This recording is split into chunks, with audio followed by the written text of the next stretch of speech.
Buenos días, doctor Rodríguez Peraúna Enrique. Quien le habla es la alumna María Quirós Rodríguez y el día de hoy les voy a hablar sobre intoxicación por monóxido de carbono. ¿Qué es el monóxido de carbono? Es un gas incoloro e inodoro y por estas dos características se le conoce como el asesino invisible. Se dice que este gas es menos pesado que el aire y es altamente venenoso. La característica de ser menos pesado que el aire hace que este gas se acumule en las zonas altas. Por eso, muchas veces durante los incendios se recomienda agacharse. Este gas no va a ser irritante para nuestras vías respiratorias, es decir, va a atravesar con facilidad los alveolos pulmonares y va a producir una intoxicación muy grave. Se dice que el 80% de los casos de muertes o intoxicaciones durante un incendio es por la inhalación de este humo. Este gas se va a producir o se va a originar de la combustión incompleta de los combustibles orgánicos. También podemos ver que va a haber dos fuentes de monóxido de carbono, una que es endógena y exógena. La endógena no va a superar un límite de más del 0.4 a 0.15% en nuestra sangre y no va a llevar a ninguna sintomatología por intoxicación, mientras que la exógena, sí, las principales fuentes donde vamos a encontrar el monóxido de carbono de forma exógena va a ser por la combustión interna de los autos, las grandes industrias. En la casa sería en las cocinas, chimeneas, pero mayormente la fuente exógena va a ser en los incendios. También, aunque muy poco considerado, está el tabaco o los cigarrillos, que también liberan monóxido de carbono.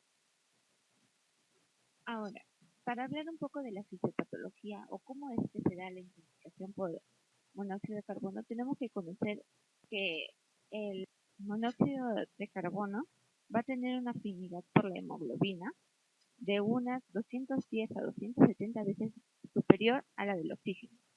¿Qué va a hacer esto? Que una vez que nosotros inhalemos el monóxido de carbono, va a impedir que la hemoglobina se una con el oxígeno y la va a desplazar, lo que va a causar luego una hipoxia. Esta hipoxia no va a afectar directamente los pulmones. Por el aumento en sangre del monóxido de carbono va a causar una acidosis. Esta acidosis nuestro cuerpo lo va a querer regular y al tratar de regularlo va a crear una permeabilidad vascular aumentada. ¿Qué va a hacer esto? Va a hacer que nuestro cuerpo tenga hipertensión, pero también se dice que va a causar edema cerebral, especialmente en la sustancia blanca. Este edema puede causar daños reversibles como irreversibles, y dependiendo de esto se va a tener una mejoría del paciente o no. La hemoglobina no es la única proteína a la cual se va a unir este monóxido de carbono, sino a todas las proteínas de globinas o citocromos, en especial a la mioglobina, que como sabemos se encuentra en los músculos, pero tiene especial afinidad por la mioglobina del miocardio. Es decir, que va a afectar directamente el miocardio y una vez que va a infectar el miocardio, esto va a causar una insuficiencia cardíaca. La insuficiencia cardíaca va a hacer que haya una congestión venosa, ¿no? Y a veces también arterial. Y como sabemos, la mayoría de las congestiones e insuficiencias cardíacas siempre van a conllevar a un edema pulmonar. Con respecto a los citocromos y a la hidroperoxidasa, que también tiene afinidad por el monóxido de carbono, se dice que esta afinidad es de igual que el oxígeno, o sea, no es mayor ni inferior. Por lo tanto, no es que causa un desplazamiento extremo como en el caso de las proteínas globinas.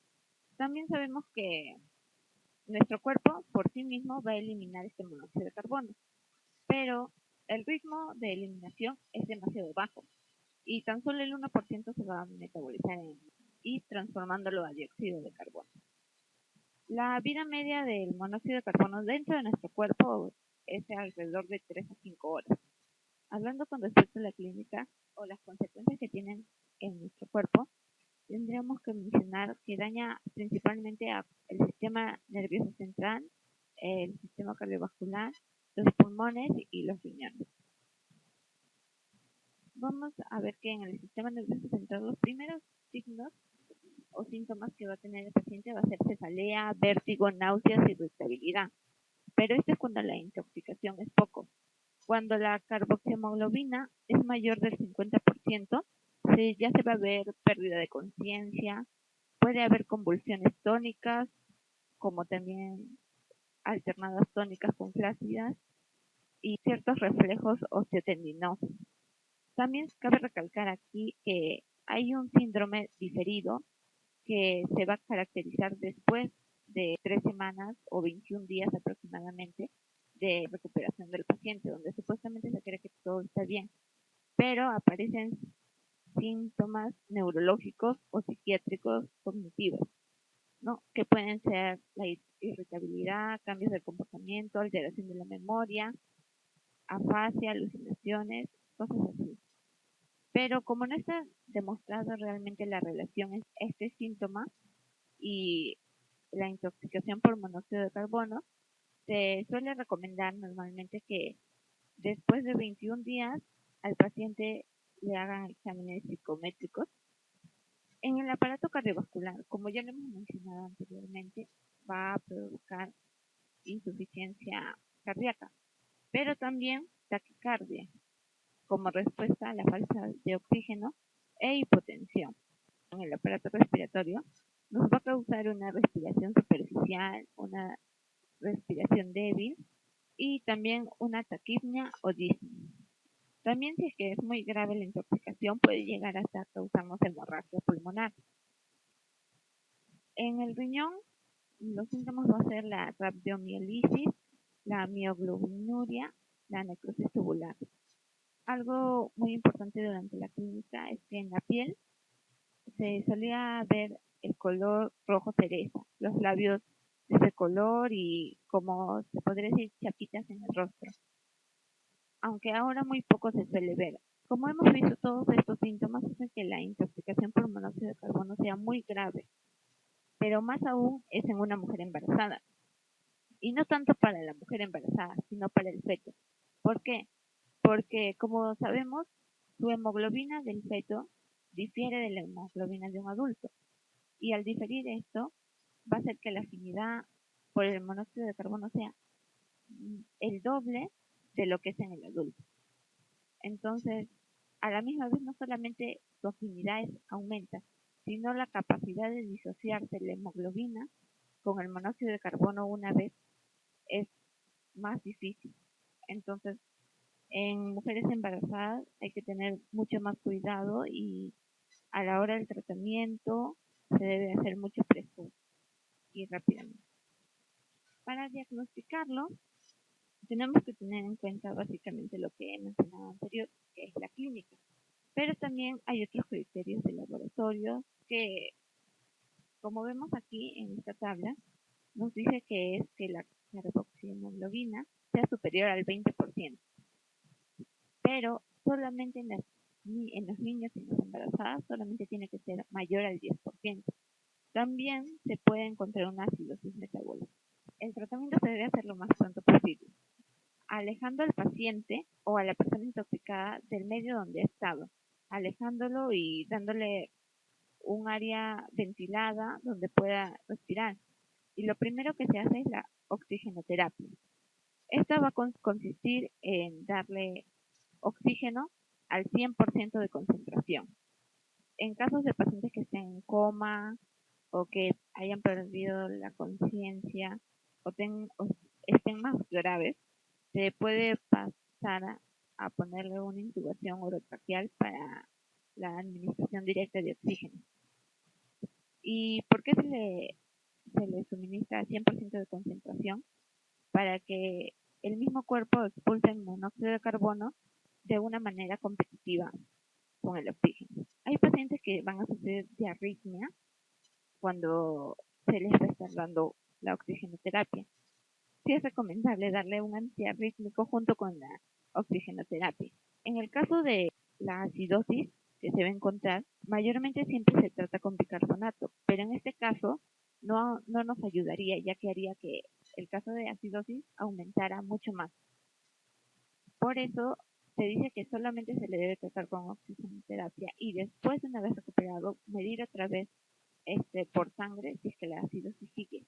Y si es que sigue, recién tratarle con bicarbonato. También se ha hablado mucho del tratamiento en cámara hiperbárica. ¿Y en qué consiste esto?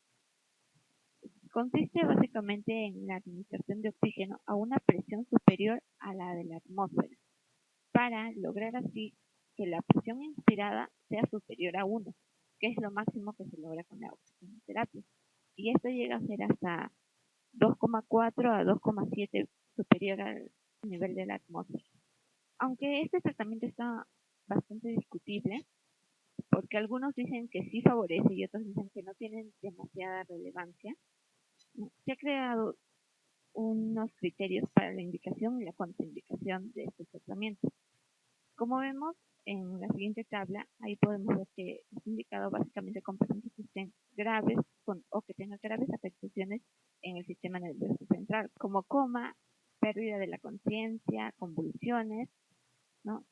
Y también que tengan cardiopatías graves. Entre las contraindicaciones, básicamente está que el traslado del paciente al lugar donde se va a hacer este tratamiento, si no es seguro, es mejor no hacerlo. También, si hay una inestabilidad hemodinámica o neurológica de otro tipo que no se pueda controlar, tampoco no es recomendable. Para hablar de la profilaxis, básicamente tenemos que tener en cuenta dos aspectos, que es el control de las instalaciones y los ambientes bien ventilados. En el control de las instalaciones, básicamente está si es que llegara a haber dentro de una casa tuberías de gas, que se puede reconocer que esta tubería está mal instalada si es que hay una mancha negra por la pared. También darnos cuenta la hornilla, ya que una hornilla es normal que bote las llamas azules. Si es que bota rojo, es un mal indicador. En los ambientes bien ventilados, es en el caso de que si dentro de nuestra casa tenemos calefactores o chimeneas que pueden provocar que el humo sea cerrado, o en caso de parrilladas, algo así, no hacerlo en un ambiente cerrado, porque el humo se acumula y aunque nosotros no nos percatemos, nos estamos intoxicando. Bueno, eso sería todo. Gracias.